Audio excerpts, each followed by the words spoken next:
Hello students, welcome to chemistry lecture series. My name is Sandeep Dixit. So last video में हम लोगों ने vapour pressure and Raoult's law का concept अच्छे से पढ़ लिया था। आज का जो टॉपिक है that is ideal and non ideal solution. ठीक है बच्चों, तो जो कुछ भी कर रहे हैं उसको छोड़ दीजिए और मेरे साथ हेडिंग लगाइए, ideal and non ideal solution. ठीक है बच्चों, आइडियल और नॉन आइडियल सॉल्यूशन क्या होता है? As the name suggest, let us take an example. आपकी क्लास में कुछ बच्चे होते हैं तो टीचर्स बोलते हैं ये आइडियल बच्चा है। तो आइडियल का मतलब क्या है? जो रूल्स को फॉलो कर रहा है, जो लॉज को फॉलो कर रहा है। और नॉन आइडियल का मतलब क्या है? जो लॉज को फॉलो नहीं कर रहा है। तो जब सॉल्यूशन की बात आती है तो सॉल्यूशन के लिए हमने कौन सा लॉ पढ़ा था बच्चों? That is Raoult's law. तो ideal and non ideal solution क्या हो जाना है? Ideal solutions are those solution which follows Raoult's law and non ideal are those which doesn't follow the Raoult's law. ठीक है बच्चों, तो उससे पहले हम सॉल्यूशन की कुछ प्रॉपर्टीज को हम एक बार देख लेते हैं जिससे हमको इजी रहेगा आइडेंटिफाई करने में। तो लेट अस कंसीडर, अगर मेरे पास टू वोलेटाइल लिक्विड्स था, लिक्विड ए, ठीक है बच्चों, दिस इज लिक्विड ए, और मैंने इसको मिक्स किया था लिक्विड बी से, ठीक है बच्चों, और फिर इसके बाद सॉल्यूशन फॉर्म हुआ था मेरा एक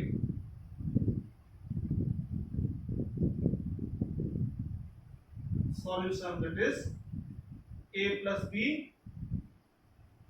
सॉल्यूशन। ठीक है बच्चों, तो बेसिकली मैं बोल सकता था, मैंने क्या बोला था, जो इसका प्रेशर था, आइडियल लिक्विड का प्रेशर था, रियल लिक्विड का प्रेशर था that is P not A. इसका जो प्रेशर था, vapour pressure, that is P not B, और जो इसका वेपर प्रेशर आया था that is P total is equals to P A plus P B. ठीक है बच्चों, क्लियर है? तो अब बात करते हैं कि ये सॉल्यूशन फॉर्म कैसे होता होगा। तो बच्चों मुझे पता है क्या हो रहा है। इस सॉल्यूट की बात करते हैं, सॉल्वेंट की बात करते हैं, तो मुझे पता है जो सॉल्यूट है इसके जो पार्टिकल्स हैं इनके बीच में भी जो कुछ ना कुछ इंटरेक्शन होगा, तो मैं बोल सकता हूं उस इंटरेक्शन को ए इंटरेक्शन होगा। ठीक है बच्चों, क्या बोल रहा हूं मैं? सॉल्यूट के पार्टिकल्स के बीच में इंटरेक्शन होगा। सेम लाइक सॉल्यूशन के पार्टिकल के बीच में भी इंटरेक्शन होगा, पीबी पार्टिकल्स के बीच में इंटरेक्शन होगा, दैट इज पीबी इंटरेक्शन। ठीक है बच्चों, उसके बाद हो क्या रहा है? ए और बी मिक्स कर रहे हैं और सॉल्यूशन फॉर्म कर रहे हैं। तो जो नेक्स्ट इंटरेक्शन होगा वो किसके बीच में होगा? ए और बी पार्टिकल्स के बीच में इंटरेक्शन होगा। तो सॉल्यूशन में जो इंटरेक्शन होने वाला होगा वो क्या होगा बच्चों? A B interaction. क्लियर है बच्चों? अब मैं क्या बात करता हूं, लेट अस कंसीडर, जो मैंने ए लिक्विड लिया था उसका वॉल्यूम V1 था। ठीक है बच्चों, अब मैंने बी लिक्विड लिया था उसका वॉल्यूम सपोज V2 था। अब जो मेरे पास सॉल्यूशन बन के आया है उसका वॉल्यूम हमको अभी नहीं पता है, we are considering it as V final. ठीक है बच्चों, क्या बोला मैंने? जो A लिक्विड लिया है उसका वॉल्यूम V1 था, जो B लिक्विड लिया है उसका वॉल्यूम हमने V2 कंसीडर किया है, एंड जब दोनों का सॉल्यूशन बना है उसके वॉल्यूम को मैंने V फाइनल बोल दिया है या VF बोल दिया है।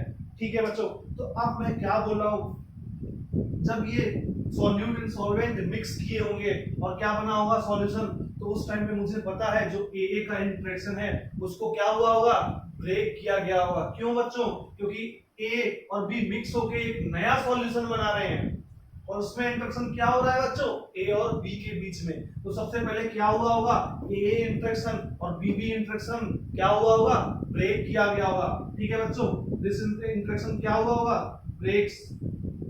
क्यों ब्रेक्स? क्यों ब्रेक किया हुआ? Because of formation of solution of A and B, ये भी ब्रेक किया होगा। ठीक है बच्चों, और मुझे पता है ए बी इंटरेक्शन क्या हुआ होगा बच्चों? ये दोनों ब्रेक हुए होंगे, उसके बाद सॉल्यूशन में ए बी इंटरेक्शन फॉर्म हुआ होगा। तो दिस इज फॉर्म्स। ठीक है बच्चों, ये ब्रेक करता है, ये ब्रेक करता है और ये फॉर्म करता है। अब मैं बच्चों आपसे पूछता हूं, जब बॉन्ड को ब्रेक करना होता है तो क्या होता है, एनर्जी एब्जॉर्ब होती है कि रिलीज होती है बच्चों? सोचो आप, अगर मुझे इसको ब्रेक करना है, इस ये मेरा अगर मैं इसको बॉन्ड कंसीडर करता हूं तो मुझे इसको बीच से ब्रेक करना है, तो मुझे क्या करना पड़ेगा बच्चों? एनर्जी को देना पड़ेगा। इसका मतलब एनर्जी एब्जॉर्ब हो रही है। इसका मतलब यहाँ पे क्या हो रहा है, एनर्जी और हीट क्या होगा बच्चों? एब्जॉर्ब्स। सेम केस बीबी इंटरेक्शन में मेरा क्या हुआ है, ब्रेक हुआ है, तो एनर्जी क्या होगा? एनर्जी और हीट क्या होगा बच्चों? एब्जॉर्ब्स। अब बात करते हैं हम एबी इंटरेक्शन की। तो मुझे पता है बच्चों, ये ए ब्रेक हुआ, ये बीबी ब्रेक हुआ, उसके बाद एबी फॉर्म हुआ है। तो जब एनर्जी इंटरेक्शन फॉर्म होता है, बॉन्ड फॉर्म होता है, तो एनर्जी क्या होती है बच्चों? Energy released. ठीक है बच्चों, एनर्जी रिलीजेस। क्लियर है बच्चों? इसमें कोई डाउट होना नहीं चाहिए।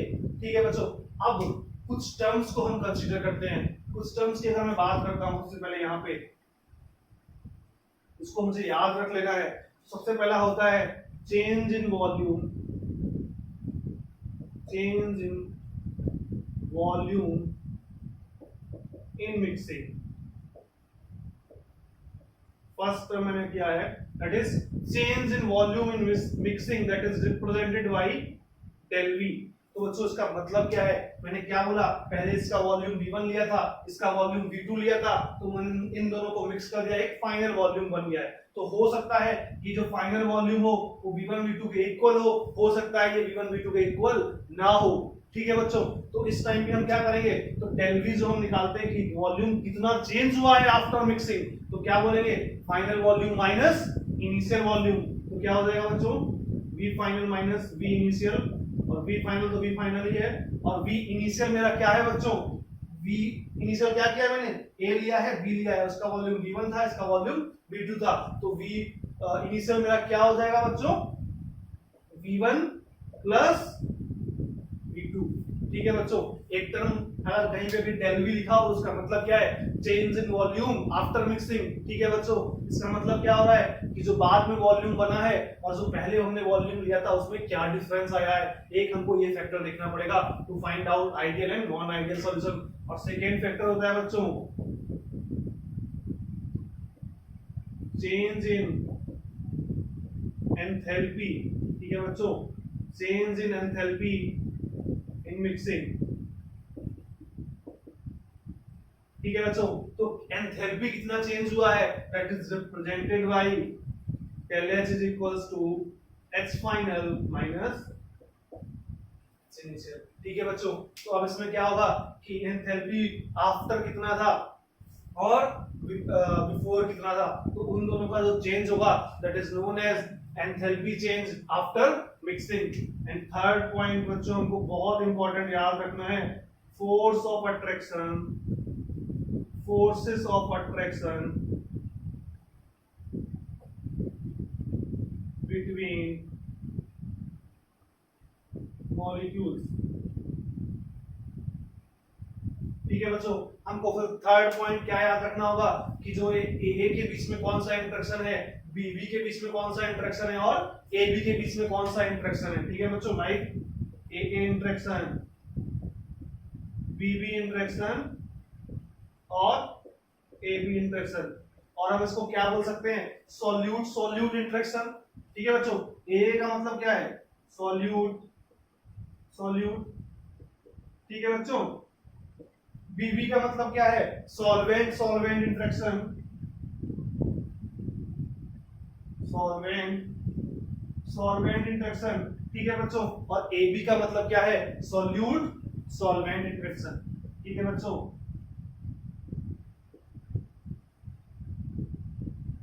अगर हमने इंटरेक्शन का आइडिया देख लिया, समझ में आ गया, तो हम डेल वी डेल एच दोनों कैलकुलेट कर सकते हैं। ठीक है बच्चों, इतने पॉइंट्स आप नोट कर लीजिए, उसके बाद हम डिस्कस करेंगे आइडियल एंड नॉन आइडियल को कैसे फाइंड आउट करते हैं। अब हम हेडिंग लगाते हैं आइडियल सॉल्यूशंस। तो बेसिकली आइडियल सॉल्यूशंस होते क्या हैं, तो अगर हम डेफिनेशन लिखेंगे तो ideal solution are those solution which follows Raoult's law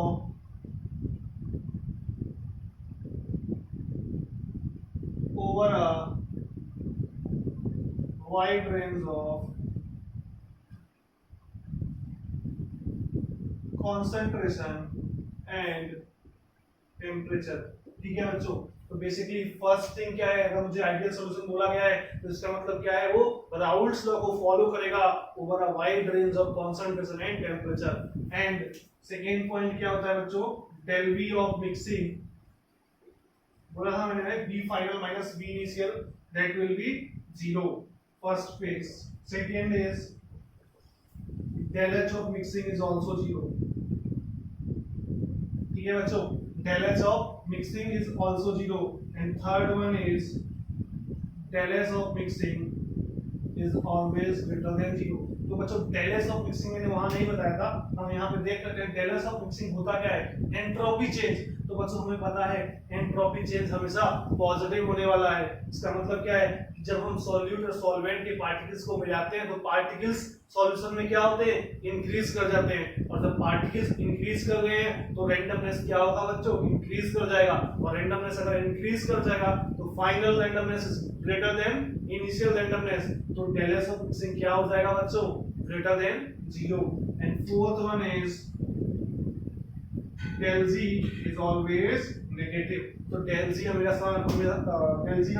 क्या होना चाहिए, नेगेटिव होना चाहिए। इसका मतलब क्या है, तो gives free energy that is always negative. उसका रीजन क्या है, जो रिएक्शन होना चाहिए सॉल्यूट एंड सॉल्वेंट का मिक्सिंग का, वो क्या होना चाहिए, स्पॉन्टेनियस होना चाहिए, मतलब उसको कोई हीट नहीं देना पड़े। ठीक है बच्चों, तो स्पॉन्टेनियस होगा तभी मेरा आइडियल सॉल्यूशन बनने वाला है।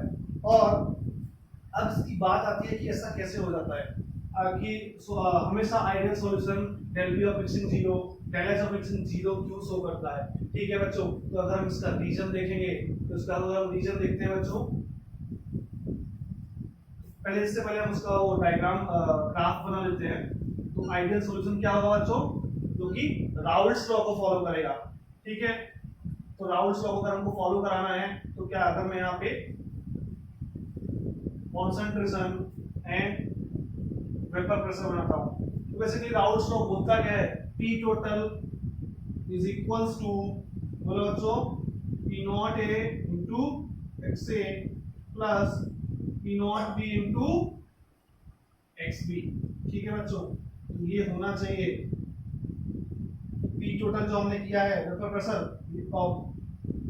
ऑब्जर्व किया है, और ये जो मेरा होना चाहिए कैलकुलेटेड है।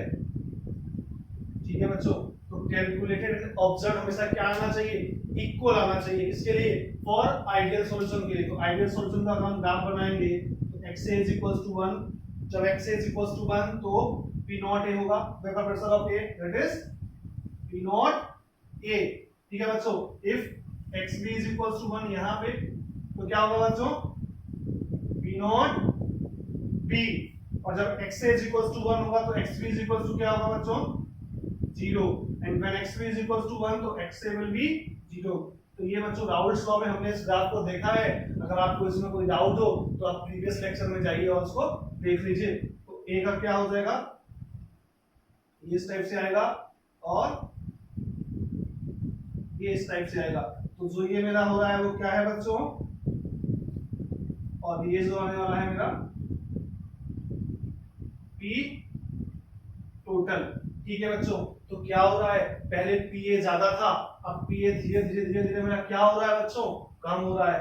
This is PA and this will be PB। ठीक है बच्चों, P total is equals to PA plus PB। अगर आपको इस ग्राफ में कोई दिक्कत है तो आप राउल्ट्स लॉ के प्रीवियस लेक्चर में जाइए और उसको देख लीजिए, ये स्ट्रेट लाइन होगा। ठीक है बच्चों, उसको that will be straight line। ठीक है बच्चों, ये स्ट्रेट लाइन है, आप इसको देख लीजिएगा। अब बात करते हैं कि ऐसा कैसे होता है, इसका रीजन क्या है। तो रीजन हेडिंग लगाइए, कोई भी सॉल्यूशन आइडियल सॉल्यूशन कब होगा, तो सबसे पहला इसका जो फर्स्ट रीजन होता है, इन आइडियल सॉल्यूशंस, ठीक है बच्चों, solute interaction, solvent interaction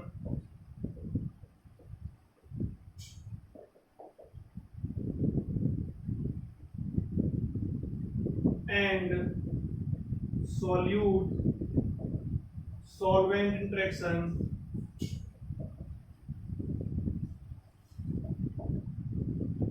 are same or equal। ठीक है बच्चों, अभी मैं इसको समझाता हूँ। मैंने क्या बोला है, जो सॉल्यूट इंटरेक्शन है और सॉल्वेंट इंटरेक्शन है और उसके बाद सॉल्यूट एंड सॉल्वेंट इंटरेक्शन है वो इक्वल होते हैं। तो अगर मैं सॉल्यूट को ए लिया था, solute interaction is equals to solvent interaction is equals to solvent interaction. ठीक है बच्चों, तो इसका मतलब क्या होगा बच्चों, देखिए आप, ये मेरा अगर सॉल्यूट था, दिस इज ए इंटरेक्शन, ये V1 प्लस ये मेरा सॉल्वेंट था, this is V2 is equals to this is मेरा सॉल्यूशन। तो ये कौन सा इंटरेक्शन होगा, AB, तो B फाइनल। ठीक है बच्चों, अब मैं क्या बोल रहा हूँ, सॉल्यूट सॉल्वेंट और सॉल्वेंट इंटरेक्शन इक्वल है। तो बच्चों मुझे बताओ, अगर AB इंटरेक्शन, AA इंटरेक्शन और BB इंटरेक्शन तीनों इक्वल होंगे तो उस टाइम पे जो वॉल्यूम आने वाला है V फाइनल वो कितना आएगा बच्चों, बोलो V1 प्लस V2 आएगा बच्चों कि नहीं आएगा। सोचो बच्चों क्या हो रहा है, इसके जो पार्टिकल्स थे वो सेम इंटरेक्शन शो कर रहे थे, इसके पार्टिकल्स थे जो सेम इंटरेक्शन शो कर रहे थे, और जब सॉल्यूट और सॉल्वेंट के पार्टिकल्स को मिला दिया है तब भी सेम इंटरेक्शन आ रहा है। इसका मतलब वॉल्यूम में चेंज नहीं होने वाला है। तो जो बच्चों, अगर सॉल्यूट सॉल्वेंट का इंटरेक्शन ज्यादा होता, मैं क्या बोल रहा हूँ, अगर AB इंटरेक्शन ज्यादा होता, जब इंटरेक्शन ज्यादा होता तो ये मॉलिक्यूल्स पास आ जाते, है ना बच्चों। अगर इंटरेक्शन ज्यादा होता तो मॉलिक्यूल्स पास आ जाते, अगर तो वॉल्यूम क्या हो जाता बच्चों, कम हो जाता। अगर ये AB इंटरेक्शन कम होता, अगर AB इंटरेक्शन कम होता तो वॉल्यूम क्या हो जाता बच्चों, ज्यादा हो जाता। आप इसको अपने एग्जांपल, रियल लाइफ एग्जांपल से भी देख सकते हैं। अगर आपकी क्लास में आपके सारे स्टूडेंट्स हैं, उनकी अच्छी बॉन्डिंग है, तो आपको पता है जब बॉन्डिंग अच्छी होगी, इंटरेक्शन अच्छा होगा, तो वो सब जाके मिलके एक साथ बैठ जाएंगे, और अगर वो सब जाके मिलके एक साथ बैठ जाएंगे तो उनका वॉल्यूम क्या हो जाएगा बच्चों, कम हो जाएगा। और अगर आपकी क्लास में स्टूडेंट्स में बॉन्डिंग अच्छा नहीं है, इंटरेक्शन अच्छा नहीं है, तो एक बच्चा इधर बैठेगा, एक बच्चा उधर बैठेगा, एक बच्चा उधर बैठेगा, तो वॉल्यूम क्या होगा बच्चों, एक्सपेंड कर जाएगा। ठीक है बच्चों, लेकिन जब इंटरेक्शन इक्वल होगा तो वॉल्यूम में चेंज नहीं होने वाला है। तो यहाँ पे क्या होता है रीजन, क्योंकि इनका इंटरेक्शन इक्वल होता है इसलिए वॉल्यूम में कोई भी चेंज नहीं होता है। तो ये क्या शो करते हैं बच्चों, डेल V ऑफ मिक्सिंग इनका क्या हो जाता है बच्चों, 0 हो जाता है। ठीक है बच्चों, अब मैंने क्या बोला, डेल H ऑफ मिक्सिंग की बात करते हैं। तो डेल H हम कैसे कैलकुलेट करेंगे, del H final minus del H initial. तो फाइनल मैंने क्या बोला, सारे इंटरेक्शन इक्वल है, तो इसको अगर हम एनर्जी एब्जॉर्ब करेंगे, इसको अगर मान लो इसको एब्जॉर्ब कर रहा है 10 जूल, ठीक है बच्चों, ये भी एब्जॉर्ब कर रहा है 10 जूल, ठीक है बच्चों, तो ये क्या करेगा, ए बी इंटरेक्शन मेरा कितना एनर्जी रिलीज करेगा, 20 जूल। क्योंकि बच्चों अगर मैं सोच रहा हूं ए ने कितना किया, 10 जूल एब्जॉर्ब किया, मतलब मैं जस्ट एग्जांपल ले रहा हूं, ऐसा होता नहीं है कि 10 जूल ही हो, मैं जस्ट एक एग्जांपल ले रहा हूं। ठीक है बच्चों, बीबी ने भी एनर्जी एब्जॉर्ब किया, कितना हो गया, प्लस 10 जूल। ये तो आपको पता होगा, जब एनर्जी एब्जॉर्ब होती है तो उसको प्लस लिखते हैं, जब एनर्जी रिलीज होती है तो उसको माइनस लिखते हैं। ठीक है बच्चों, अब मुझे पता है इनका इंटरेक्शन सेम है, तो 1 मोल ऑफ AB कितना एनर्जी रिलीज करेगा, 10 जूल। ठीक है बच्चों, लेकिन मुझे पता है जब मैंने इसका 1A, इसका 1A, इसका 2A लिया है, इसका 2B लिया है, तो मुझे पता है AB कितना बनने वाला होगा, 2AB। तो ये कितना एनर्जी रिलीज करेगा, 2 into -10 that is equals to -20 joule. तो डेल एच ऑफ मिक्सिंग जब हम निकालेंगे यहां से, -20 जूल एनर्जी रिलीज हो गई है और +20 जूल एनर्जी एब्जॉर्ब हो गई है, तो डेल एच ऑफ मिक्सिंग मेरा कितना आने वाला है बच्चों, 0। ठीक है बच्चों, तो ये क्लियर होना चाहिए आपको, इसका बेसिक रीजन क्या होता है। अब अगर हम इसका कुछ एग्जांपल्स लेते हैं, तो आइडियल सॉल्यूशन में एग्जांपल्स लेने के लिए हमको क्या करना पड़ेगा, एक तो पहली बात उनका जो इंटरेक्शन हो वो सेम हो, और सेकेंड टर्म इज उनका जो मॉलिक्यूलर मास हो वो नियर अबाउट इक्वल हो। ठीक है बच्चों, तो एक फर्स्ट एग्जांपल जो है that is N hexane and N heptane. ठीक है बच्चों, तो हमें पता है नॉर्मल हेक्सेन और नॉर्मल हेप्टेन दोनों क्या है, नॉन पोलर है। ये भी नॉन पोलर है, ये भी नॉन पोलर है। तो अब हमको पता है नॉन पोलर मॉलिक्यूल्स और नॉन पोलर मॉलिक्यूल के बीच में जो इंटरेक्शन होता है वो कौन सा होता है बच्चों, wonder wall interaction. Wonder wall interaction, तो इसमें भी क्या होने वाला है, वंडर वॉल इंटरेक्शन होने वाला है। ठीक है बच्चों, तो जब इन दोनों का इंटरेक्शन सेम है, सॉल्यूट एंड सॉल्वेंट का इंटरेक्शन सेम है, तो मेरे पास जो सॉल्यूशन बनेगा वो क्या होगा, आइडियल सॉल्यूशन होने वाला है। ठीक है बच्चों, और सेकेंड अगर हम लेंगे,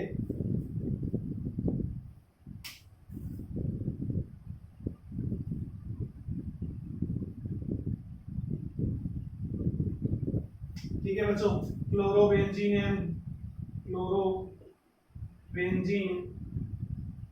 एंड ब्रोमोबेंजीन। ठीक है बच्चों, तो इनका इंटरेक्शन भी इक्वल है और मॉलिक्यूलर मास भी अप्रोक्सीमेटली सेम है। अगर हम थर्ड की बात करेंगे तो हो जाएगा बच्चों बेंजीन एंड टॉलुइन। क्लियर बच्चों, तो इनका इंटरेक्शन भी सेम है और मॉलिक्यूलर मास भी अप्रोक्सीमेटली इक्वल है। तो आइडियल सॉल्यूशन हमको क्लियर हो गया है। आइडियल सॉल्यूशन का मेन फैक्टर क्या है, जो solute solute interaction, solvent solvent interaction equal होगा किसके, सॉल्यूट एंड सॉल्वेंट के इंटरेक्शन के। तो जो मेरा डेल वी ऑफ मिक्सिंग आएगा 0, डेल एस ऑफ मिक्सिंग आएगा 0। डेल एस ऑफ मिक्सिंग हमेशा आइडियल एंड नॉन आइडियल दोनों के लिए del S of mixing positive होगा और del G of mixing negative होगा। Now we are going to discuss non ideal solutions। ठीक है बच्चों, तो non ideal solution क्या होते हैं, which do not follow Raoult's law। ठीक है बच्चों, जो Raoult's law को फॉलो नहीं करते हैं उनको हम क्या बोलते हैं, नॉन आइडियल सॉल्यूशन। जैसे आइडियल सॉल्यूशन हमने देखा which follows Raoult's law and non ideal solution which do not follow Raoult's law। और क्या होगा बच्चों, डेल वी ऑफ मिक्सिंग होगा that is not equals to 0। ठीक है बच्चों, second is del H of mixing जो होगा मेरा that is also not equals to 0। And third one था मेरा that is del S of mixing. ये क्या होगा बच्चों, ऑलवेज पॉजिटिव। क्यों बच्चों, क्योंकि नंबर ऑफ पार्टिकल्स इंक्रीज कर रहे हैं तो डेल एस ऑफ मिक्सिंग हमेशा पॉजिटिव होने वाला है और ideal and non ideal both.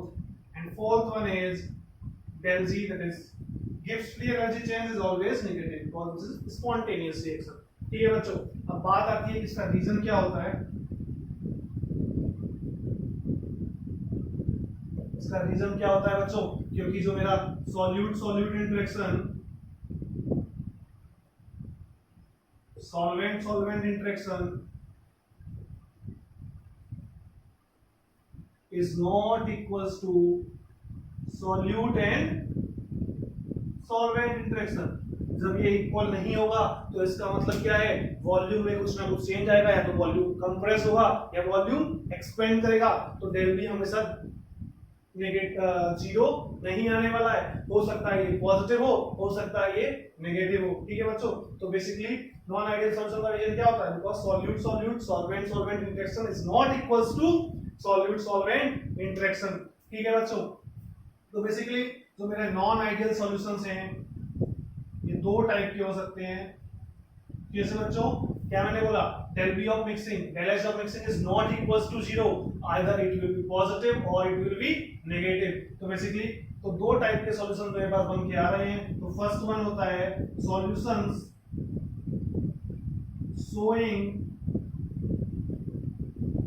showing positive deviation from Raoult's law। ठीक है बच्चों, और सेकेंड क्या हो जाएगा, सॉल्यूशंस showing नेगेटिव डेविएशन। ठीक है बच्चों, दो लोग नॉन आइडियल हैं, एक ने तो पॉजिटिव शो किया, एक ने नेगेटिव शो किया। तो अगर आप भी नॉन आइडियल हैं तो एटलीस्ट पॉजिटिव डेविएशन ही शो करना है आपको अपने लॉ से। ठीक है, नेगेटिव शो नहीं करना है, राउल्ट्स लॉ। ठीक है बच्चों, तो टू टाइप्स ऑफ सॉल्यूशंस मेरे पास निकल के आए। First one is solution showing positive deviation from Raoult's law and second one is solution showing negative deviation from Raoult's law. ठीक है बच्चों, तो अब स्टार्ट करते हैं। सबसे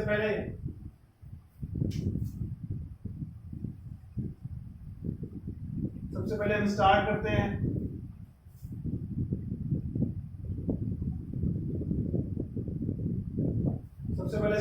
हैं that is first one solutions showing positive deviation from Raoult's law। ठीक है बच्चों, तो फर्स्ट वन हेडिंग डालिए solution showing positive deviation from Raoult's law. तो फर्स्ट जो इसका एग्जांपल होगा, इसका मतलब क्या है, तो जो पी टोटल मेरा ऑब्जर्व आएगा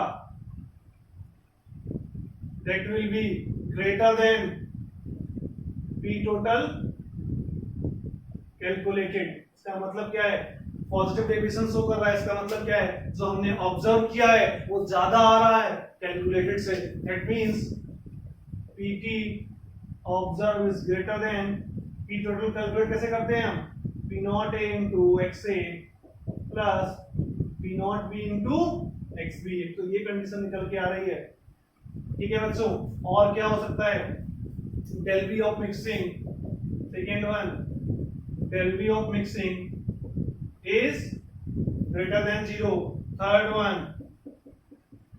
del h of mixing is also greater than 0 and del s of mixing is greater than 0, del g of mixing is less than 0। ये हमेशा कॉमन रहने वाला है। तो अब मैं बात करता हूं कि कौन से सॉल्यूशंस होंगे जो पॉजिटिव डेविएशन शो करेंगे। तो बच्चों सोचिए, मैं क्या बोल रहा हूं, del v of mixing is greater than 0। इसका मतलब क्या आ रहा है, जो मेरा v फाइनल है वो क्या हो रहा है, v इनिशियल से ज्यादा हो रहा है। इसका मतलब क्या हो रहा है बच्चों, v final is greater then v initial. ठीक है बच्चों, इसका मतलब क्या है, तो जो सॉल्वेंट और v फाइनल क्या होता है, वॉल्यूम ऑफ सॉल्यूशन होता है। ठीक है बच्चों, और v इनिशियल क्या होता है, volume of solute plus volume of solvent. ठीक है बच्चों, तो जो मेरा वॉल्यूम ऑफ सॉल्यूशन आ रहा है वो volume of solute and volume of solvent से ज्यादा आ रहा है। इसका मतलब क्या है, ये वॉल्यूम जो मेरा सॉल्यूशन का वॉल्यूम क्या हो रहा है, एक्सपेंड कर रहा है। ठीक है बच्चों, समझ रहे हो आप क्या बोल रहा हूं, v फाइनल ज्यादा है, इसका मतलब सॉल्यूशन में जब सॉल्यूट एंड सॉल्वेंट मिले हैं तो वॉल्यूम एक्सपेंड कर गया है। अगर वॉल्यूम एक्सपेंड करता है इसका मतलब क्या है, इंटरेक्शन वीक है या स्ट्रांग है। सोचो बच्चों, वॉल्यूम एक्सपेंड किया है तो इंटरेक्शन क्या होना चाहिए, वीक होना चाहिए। अगर इंटरेक्शन स्ट्रांग होता तो वॉल्यूम क्या होता, कंप्रेस कर जाता। तो इसका मतलब हम यहां से बोल सकते हैं, इस लाइन से हम क्या बोल सकते हैं, सॉल्यूट सॉल्वेंट इंटरेक्शन जो है वो मेरा क्या है बच्चों, ये वीक है। किससे वीक है, सॉल्यूट सॉल्यूट एंड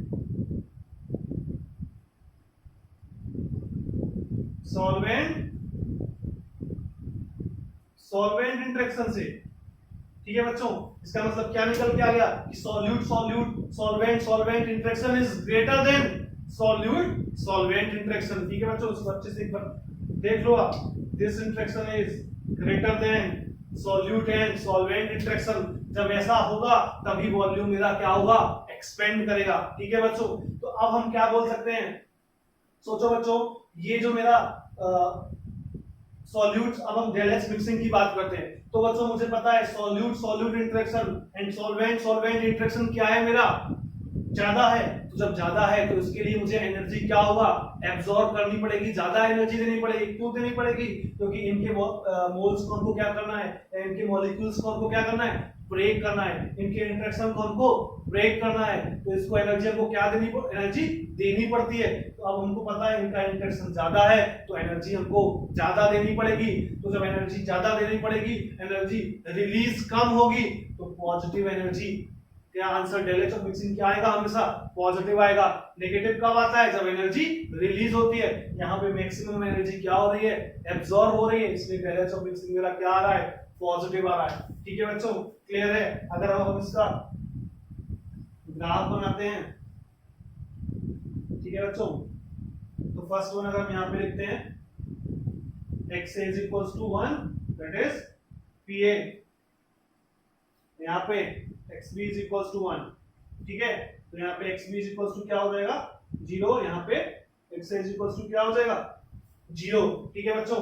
जब X B is equal to 1 तो यहाँ पे क्या हो जाएगा पी नॉट बी, ये क्या हो जाएगा पी नॉट ए, ठीक है बच्चों। ये वेपर प्रेशर है और ये कॉम्पोजिशन है, ठीक है बच्चों। तो नॉर्मल जो मेरा ग्राफ आता है वो क्या आता है बच्चों, नॉर्मल ग्राफ मेरा ऐसा आता है,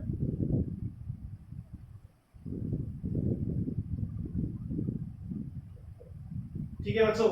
लेकिन मैं क्या बोल रहा हूं, ये मेरा क्या शो कर रहा है, ठीक है बच्चों। अब मैं क्या बोल रहा हूं, सोचो बच्चों, जो मेरा सॉल्यूट का सॉल्यूट सॉल्वेंट के पार्टिकल्स के बीच में इंटरेक्शन क्या है, कम हो गया है। जब पार्टिकल्स के बीच में इंटरेक्शन कम हो जाएगा, सोचो बच्चों, इंटरेक्शन कम हो जाएगा तो वेपर प्रेशर ज्यादा बनेगा या कम बनेगा, सोचो बच्चों। अब उनके बीच में इंटरेक्शन कम है तो ज्यादा वेपर्स ऊपर जाएंगी, तो ज्यादा वेपर्स ऊपर जाएंगी तो वेपर प्रेशर जो ऑब्जर्व आने वाला है मेरा वो क्या आएगा, ज्यादा आएगा। तो नॉर्मल से हमेशा डेविएशन पॉजिटिव वाला कैसा होगा, जैसे थोड़ा सा ऊपर आने वाला है, सारे केस में थोड़ा सा ऊपर आने वाला है बच्चों, ठीक है बच्चों, थोड़ा सा ऊपर आने वाला है, ठीक है। तो ये जो मेरा हो जाएगा पी टोटल ऑब्जर्व, ठीक है बच्चों, क्लियर है, इसमें कोई डाउट होना नहीं चाहिए। और ये जो मेरा था वो था क्या, पी टोटल कैलकुलेटेड, ठीक है बच्चों। क्या हो रहा है, डेविएशन हमेशा पॉजिटिव आ रहा है, इसका मतलब vapour pressure of P solution है वो थोड़ा सा ज्यादा आने वाला है, जो हमने कैलकुलेट किया था अकॉर्डिंग टू राउल्ट्स लॉ। इसीलिए राउल्ट्स लॉ से जो आता है उससे मेरा ऑब्जर्व वेपर प्रेशर क्या आता है, हमेशा ज्यादा आता है पॉजिटिव डेविएशन में। अब अगर हम इसके एग्जांपल्स देखते हैं, ठीक है बच्चों, एग्जांपल्स अगर हम देखेंगे, number 1 that is H2O and benzene, ठीक है बच्चों। H2O एंड बेंजीन की अगर हम बात करते हैं तो क्या हो जाएगा बच्चों, जो मेरा H2O मॉलिक्यूल है वो क्या शो करता है, हाइड्रोजन बॉन्डिंग शो करता है, और जो मेरा बेंजीन मॉलिक्यूल है दैट इज नॉन पोलर, ठीक है बच्चों। तो उसके बाद मैं क्या बोला हूं, तो इसमें क्या था, पहले हाइड्रोजन बॉन्डिंग था, ठीक है बच्चों, और इसमें क्या था मेरा वैन डर वाल फोर्सेस था। तो पहले जो मेरा सॉल्यूट का जो वाटर एंड वाटर के बीच में इंटरेक्शन अच्छा था, CS बेंजीन के बीच में इंटरेक्शन अच्छा था, लेकिन अभी क्या हो गया, ये मेरा पोलर मॉलिक्यूल है और ये मेरा नॉन पोलर मॉलिक्यूल है। तो पोलर और नॉन पोलर के बीच में मेरा जो इंटरेक्शन आने वाला है वो थोड़ा सा वीक हो जाएगा, और ये इंटरेक्शन अगर वीक हो जाएगा तो पॉजिटिव डेविएशन शो करेगा। क्लियर बच्चों, मैं क्या बोल रहा हूँ फिर से सुन लो। पहले जो मेरा सॉल्यूट, अगर मैं सॉल्यूट की बात करता हूँ बेंजीन था, तो ये क्या था, मेरा नॉन पोलर था, वैन डर वाल फोर्सेस ऑफ इंटरेक्शन से आपस में जुड़ा हुआ था। अगर हम हाइड्रोजन बॉन्ड वाटर की बात करते हैं तो वाटर अपने साथ हाइड्रोजन बॉन्डिंग से कनेक्टेड था, लेकिन जब मैंने इन दोनों को मिक्स कर दिया सॉल्यूट सॉल्वेंट का इंटरेक्शन, तो एक पोलर एक नॉन पोलर की वजह से इनका इंटरेक्शन क्या हो गया बच्चों, वीक हो गया। अब इंटरेक्शन वीक होने से क्या हो जाता है, मेरा पॉजिटिव डेविएशन शो करेगा।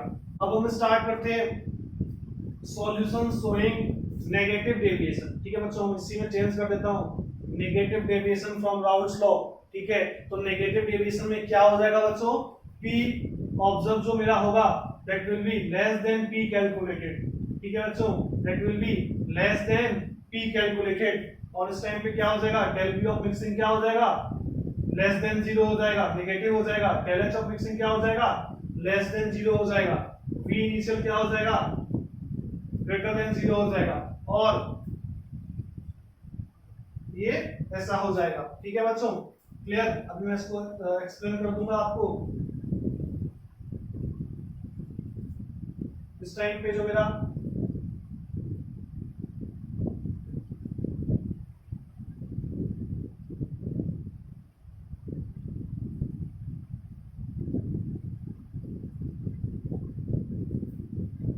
ठीक है बच्चों, मैं क्या बोल रहा हूँ, solution showing negative deviation from Raoult's law. तो नेगेटिव डेविएशन में क्या होने वाला है, जो पी टोटल ऑब्जर्व आने वाला है वो लेस देन होने वाला है पी टोटल कैलकुलेटेड से। तो P total observe is less than P not A X A plus P not B X B.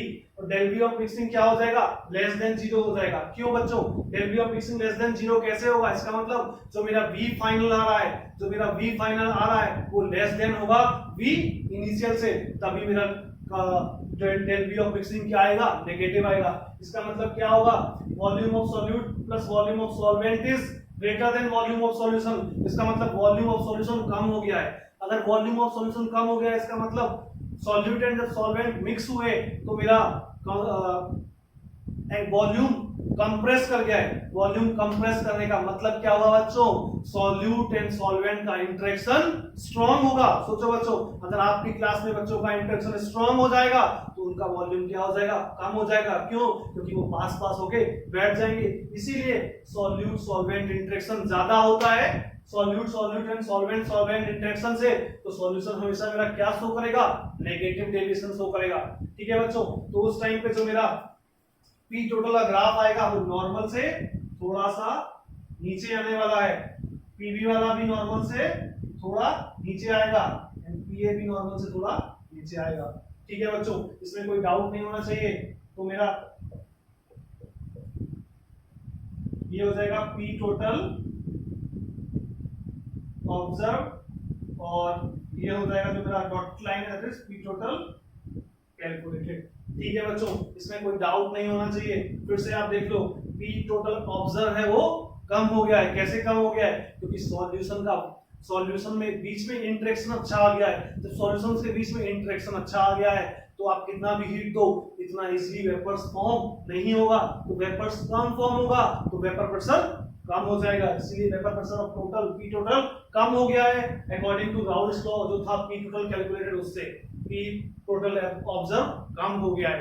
ठीक है बच्चों, क्लियर है। इसमें सॉल्यूट सॉल्वेंट मॉलिक्यूल का इंटरेक्शन ज्यादा होता है। अब मैं बात करता हूं del H of mixing negative कैसे होगा। सोचो बच्चों, ये इंटरेक्शन ज्यादा स्ट्रांग है।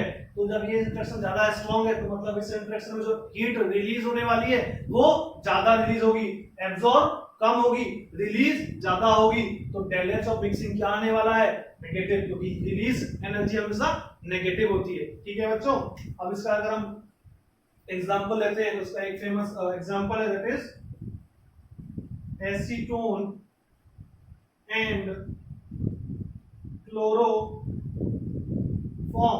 ठीक है बच्चों, एसीटोन एंड क्लोरोफॉर्म, जैसे मैं बात करता हूं, ये रहा मेरा acetone CH3CO CH3 and chloroform मेरा क्या होता है CH3। ठीक है बच्चों, तो आप देखो पहले एसीटोन में और क्लोरोफॉर्म में, तो एसीटोन में पहले क्या इंटरेक्शन था, वीक इंटरेक्शन था। इसमें भी वीक इंटरेक्शन था, लेकिन जब एसीटोन और क्लोरोफॉर्म पास पास आए तो इस हाइड्रोजन ने ऑक्सीजन के साथ हाइड्रोजन बॉन्ड फॉर्म कर लिया है। और hydrogen bond we all know that is a very strong bond. तो मतलब सॉल्यूट एंड सॉल्वेंट के बीच का इंटरेक्शन जो है वो इंक्रीज कर गया है, तो वॉल्यूम डिक्रीज कर जाएगा। इसलिए पी टोटल जो ऑब्जर्व आने वाला है वो मेरा लेस आएगा पी टोटल कैलकुलेटेड से। That means it will show negative deviation from Raoult's law. Negative deviation अगर हमको देखना है किसी भी सॉल्यूशन का तो हम देखेंगे सॉल्यूट सॉल्वेंट का इंटरेक्शन अगर ज्यादा हो जाता है तो नेगेटिव डेविएशन शो करेगा, सॉल्यूट सॉल्वेंट का इंटरेक्शन अगर कम हो जाता है तो पॉजिटिव डेविएशन शो करेगा। और अगर सॉल्यूट सॉल्वेंट इंटरेक्शन इक्वल हो जाता है सॉल्यूट सॉल्यूट से तो आइडियल सॉल्यूशंस होते हैं। ठीक है बच्चों, इसका एक और एग्जांपल होता है aqueous solutions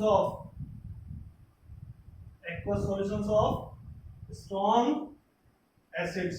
ठीक है बच्चों, तो aqueous solution of strong acids भी शो करते हैं negative deviation. H2O plus HCl, H2O plus HNO3। ठीक है बच्चों, ये क्यों शो करते हैं, क्योंकि जब H2O HCl मिक्स करेंगे तो H3O आयन हाइड्रोनियम आयन बनेगा और उनका कॉन्जुगेट बेस बनेगा। तो हाइड्रोनियम आयन और कॉन्जुगेट बेस के बीच में electrostatic force of attraction act करने लगता है, जिससे सॉल्यूट सॉल्वेंट इंटरेक्शन इंक्रीज कर जाता है। ठीक है बच्चों, तो ये नेगेटिव डेविएशन शो करता है। ठीक है, तो अभी आपका ideal and non ideal solutions पूरा क्लियर होगा, कैसे पॉजिटिव डेविएशन शो हो रहा है, कैसे नेगेटिव डेविएशन शो हो रहा है। अब आप बुक उठाइए, क्वेश्चंस को सॉल्व करिए, हम लोग भी कुछ क्वेश्चंस अटेम्प्ट करेंगे। ठीक है बच्चों, थैंक यू।